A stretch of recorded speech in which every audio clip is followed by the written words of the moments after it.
पिछले काफी समय से चर्चा का विषय बना हुआ है, क्योंकि सदन में इसकी लगातार मांग विपक्ष की ओर से की जा रही है। लेकिन अविश्वास प्रस्ताव होता क्या है, इसकी समय समय पर मांग क्यों होती है, ये समझना ज्यादा जरूरी है। दरअसल सदन में जो सांसद होते हैं वो जनता के प्रतिनिधि होते हैं, और सरकार जब बहुमत की बनती है तब उसमें सभी सांसद वो होते हैं जिन पर जनता ने विश्वास किया होता है।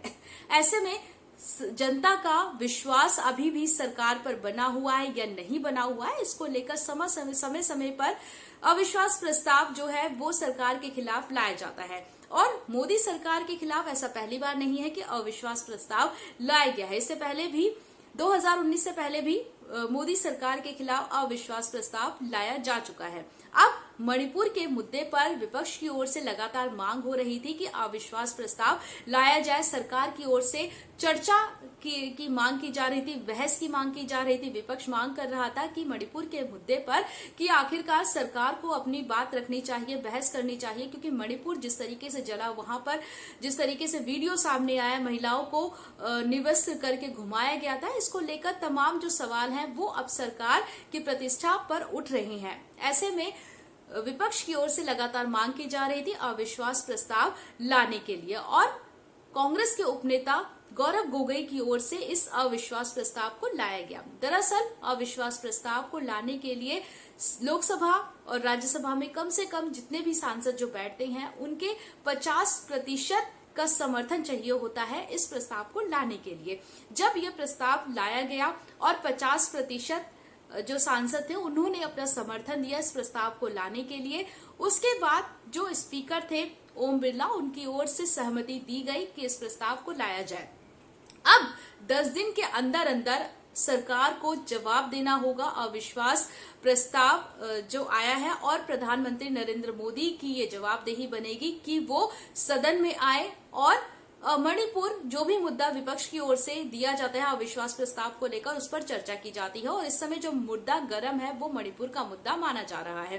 अब ऐसे में ये देखना होगा कि 10 दिन के अंदर सरकार को, प्रधानमंत्री को सदन में आकर मणिपुर के मुद्दे पर बोलना ही होगा। ये नियम बनाए गए हैं संसदीय प्रणाली में, और उसके बाद वोटिंग होगी, क्योंकि 50% के आसपास या 50% से जो ऊपर का जो वोट शेयर है अविश्वास प्रस्ताव में, वो तमाम जो भी सांसद सदन में मौजूद रहेंगे उनका 50% से ऊपर का वोट शेयर अगर अविश्वास प्रस्ताव को मिलता है तो ऐसे में सरकार भी गिर जाती है। लेकिन इस बार ये ज्यादा होता हुआ नहीं लग रहा है, क्योंकि विपक्ष के पास ज्यादा वोट शेयर नहीं है। 100 अगर पूरे महागठबंधन की बात कर ली जाए तो 143 जो सांसद हैं वो विपक्ष के हैं, महागठबंधन के हैं, तो वहीं मोदी के 333 सांसद हैं। ऐसे में कम ये माना जा रहा है कि सरकार गिरेगी, क्योंकि बहुमत सरकार के पास है। लेकिन इस मुद्दे को लेकर क्या कुछ देखने को मिल सकता है, कहानी में और क्या ट्विस्ट हो सकता है, ये अविश्वास प्रस्ताव जिस दिन पास होगा या लाया जाएगा उसके बाद ही पता चलेगा। हालांकि अब ये देखना जरूरी है कि इससे विपक्ष को क्या फायदा होने वाला है।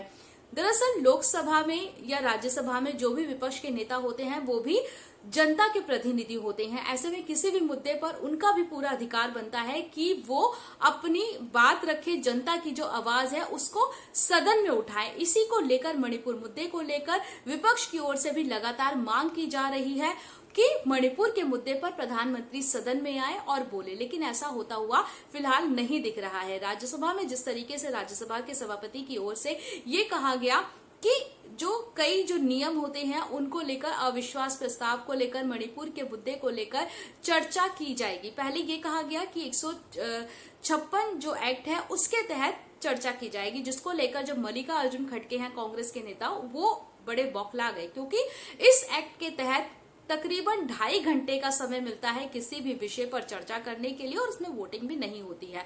जबकि विपक्ष की ओर से ये मांग की जा रही है कि 267 एक्ट के तहत जो पूरा चर्चा है वो होनी चाहिए। इसमें ये होता है कि चर्चा को ज्यादा से ज्यादा समय मिलता है और उसके बाद वोटिंग भी की जाती है। कौन इस चर्चा से सहमत है, कौन नहीं सहमत है, इसको लेकर तमाम जो वोटिंग है वो की जाती है। अब ये देखना है कि अविश्वास प्रस्ताव जो लेकर आया जाएगा उसको लेकर क्या कुछ देखने को मिल सकता है, क्योंकि अगर ये विश्वास पास नहीं होता है अविश्वास प्रस्ताव, हालांकि ऐसा मुश्किल ही लग रहा है कि ये जो है पास नहीं होगा, ऐसा लग रहा है क्योंकि सरकार के पास ज्यादा बहुमत है।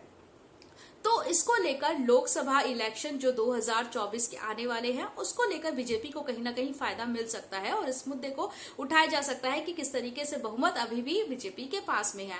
तो वहीं लोकसभा में जिस तरीके से विपक्ष मांग कर रहा है, इलेक्शन को देखते हुए विपक्ष भी अपनी पुरजोर कोशिश कर रहा है कि कहीं ना कहीं जो मणिपुर जैसे मुद्दे हैं, जो हालात वहां पे जल रहे हैं, घर जलाए जा रहे हैं, लोगों की बुरी स्थिति हो गई है, उसको लेकर सरकार एटलीस्ट अपना पक्ष तो रखे, प्रधानमंत्री सदन में आके कुछ ना कुछ तो बोले। ऐसे में अविश्वास प्रस्ताव हमारी संसदीय प्रणाली का जो ब्रिटेन से लिया गया है वो काफी अहम मुद्दा है और उसको लेकर इस लोकतंत्र में क्या कुछ देखने को मिल सकता है, लोकतंत्र के मंदिर में, ये देखना काफी अहम है।